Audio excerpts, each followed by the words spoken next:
Bom dia, meus queridos. Hoje, quarta-feira, nós vamos dar continuidade ao estudo do livro do Êxodo, da série do Pentateuco.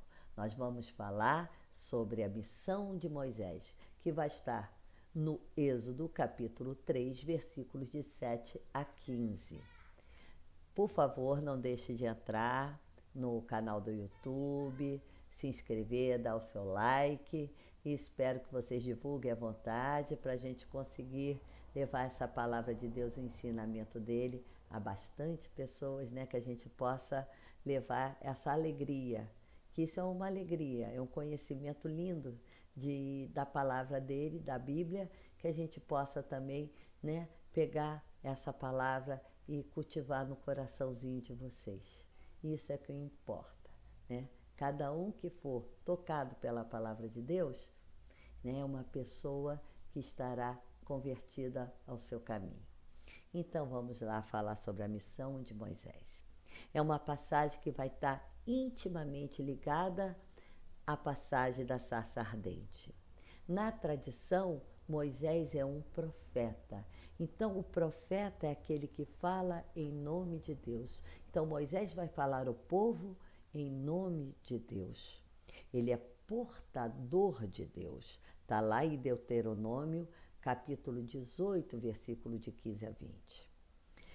A tradição javista, se lembra que a gente vai falando das tradições javista, eloísta, deuteronomista e sacerdotal. Isso é muito importante entender as tradições e lá na introdução, né, do Pentateuco que eu dei, que eu expliquei direitinho essas tradições, porque essas tradições a gente vai entender as diferenças. Às vezes nós temos dentro da mesma história duas histórias, parece que são duas histórias diferentes, mas não são, são a mesma história com mãos redacionais diferentes.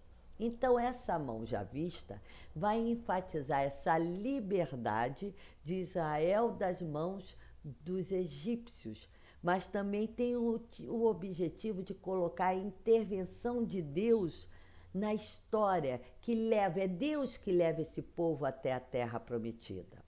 Essa terra maravilhosa que mana leite e mel. Expressão que vem da mitologia para descrever a terra como um verdadeiro paraíso. Moisés precisará de outra prova para falar aos israelitas. Então, na tradição eloísta, essa prova é a revelação do nome divino, que vai estar nos versículos 14 e 15. Deve-se mencionar que para o javista o nome divino vai ser Javé. E para a tradição eloísta, o nome divino vai ser Elohim. Então a gente pode diferenciar muito bem essas duas tradições pelo nome que é dado a Deus na Bíblia. Por isso que você vai ter uma leitura de Javé e outra leitura de Elohim. Agora, vocês já sabem que uma mão é a da mão redacional javista e a outra mão é a mão redacional eloísta, né? São as duas fontes. Para Israel e também para o Antigo Oriente Próximo, os nomes indicavam a existência real. Eu só tenho existência a partir que eu tenho um nome. E até hoje é assim, né? Eu só existo a partir que meu pai e minha mãe me dão o quê? O nome, façam o meu registro. Então, o nome me dá personalidade jurídica. Então, saber o nome de alguém era estar em termos pessoais com ele, é ter uma intimidade.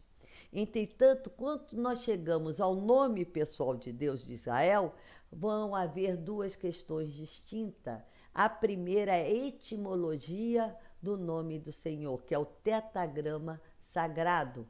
Então, meus queridos, a etimologia do nome do Senhor, o tetagrama sagrado, ele no texto hebraico ele vai possuir 4 consoantes. E as vogais, o A e o E, vão ser colocadas posteriormente numa tentativa de interpretar o nome de Deus. Na concepção popular, o nome divino é, na verdade, a forma acusativa do verbo ser. Eu sou aquele que sou.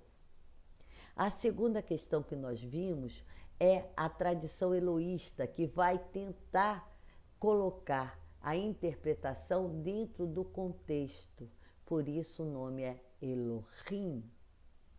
No versículo 15, né, Deus vai dar a resposta a que Moisés pede o nome. Então ele vai dizer lá a resposta no versículo 14: eu sou aquele que sou. Isso explica o termo em forma de existência. Significa participação, envolvimento de Deus na história da salvação do povo escolhido de Israel. O Senhor promete agir em benefício desse povo. No capítulo 3, dos versículos 16 até o versículo 22, nós temos uma expansão da missão de Moisés.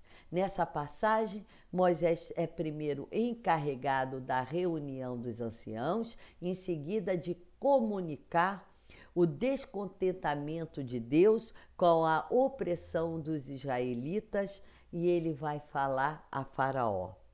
E o Faraó não vai permitir que esse povo parta, a não ser que seja obrigado por isso, e o povo será obrigado a fugir. Então Deus vai agir, né? Agir levando o quê? A Faraó? As pragas do Egito. E assim nós terminamos um pouquinho dessa passagem, que eu não tenho como fazer, né, o comentário bíblico de todas elas, falar. Eu acho que as pragas nós já vemos muito em filme, conhecemos, então eu quero passar para uma nova etapa do Êxodo, que o Êxodo é muito grande, então nós vamos passar para a parte do deserto. Então nós vamos passar para a segunda parte do livro do Êxodo, que é Israel no deserto, que vai estar em Êxodo capítulo 15, versículo 22, até Êxodo 18, versículo 27. Então, até a próxima aula para a gente conhecer um pouquinho desse caminho, desse povo escolhido por Deus, até chegar à terra prometida. Muito obrigado a todos.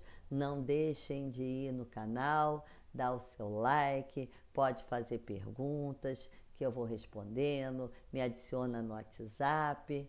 E é muito importante esse feedback que eu tenho com vocês. Agradeço muito a vocês e até a próxima aula do Êxodo. Muito obrigada.